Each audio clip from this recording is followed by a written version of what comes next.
to say with Trap, but that Peckerwood had a gun in my face. And he was an ass hair away from pulling the trigger. And he didn't. But he could have. And then I would have been dead. For what? Stopping some jerk-offs from playing dress-up? Flip, it's intel. Well, I'm not risking my life to prevent some rednecks from lighting a couple sticks on fire. This is the job.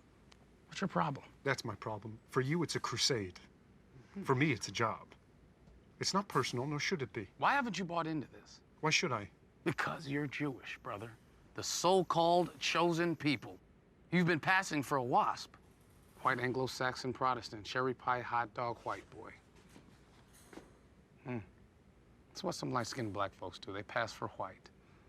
Doesn't that hatred you've been hearing the Klan say, doesn't that piss you off? Of course it does. Then why are you acting like you ain't got skin in the game, brother? Rookie, that's my fucking business. It's our business. Now I'm going to get you your membership card so you can go to the cross burning and get in deeper with these guys. What was it like making this picture with Spike? Oh man, it was a dream come true, life-changing experience. You know, being able to work with Adam, Barry, just the legend here, that he trusted us with this material. And it was just such a place, a free place of creation, creativity, and collaboration that I've never experienced before. Coming from a sports background, I know too well when when people aren't on the same page, you don't get the best results. So everybody seemed to be on the same page, wanting to champion the film, and just the best idea in the room wins, and service the film the best way we could. So it was an amazing experience. We could see the chemistry on screen between you and Adam playing Flip in this. It's an interesting perspective of playing Flip here in this, and what he goes through with his mind psychologically. Yeah, and there's also his work ideology of, you know, he's planning on doing this for his, you know, that's his job and his career, so he's kind of crafted this way of working to self-preserve, you know, to be emotionless about it, to treat it as if it's, just take emotion out of it so he doesn't get invested. But then he's kind of confronted with, you know, well, maybe actually making it personal actually informs the job you're doing. And I understand that as an actor, you spend 3 months, and sometimes the impulse is to block everything else that's going on in the world, that you can't, you know,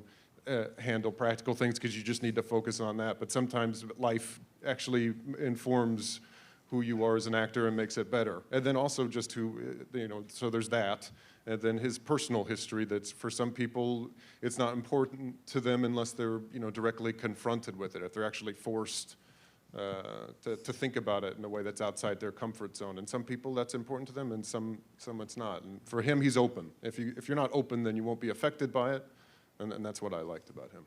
Barry, talk about the techniques, because you got to use split screen, as he mentioned, the cross-cutting, particularly in some of the speeches and things. Sure. Well, the split screen all happens in the phone calls. You know, I mean, I'm cutting the film, and I'm thinking, man, there's a lot of phone calls in this movie, right? Well, we're just going from one face to another, to another, to another.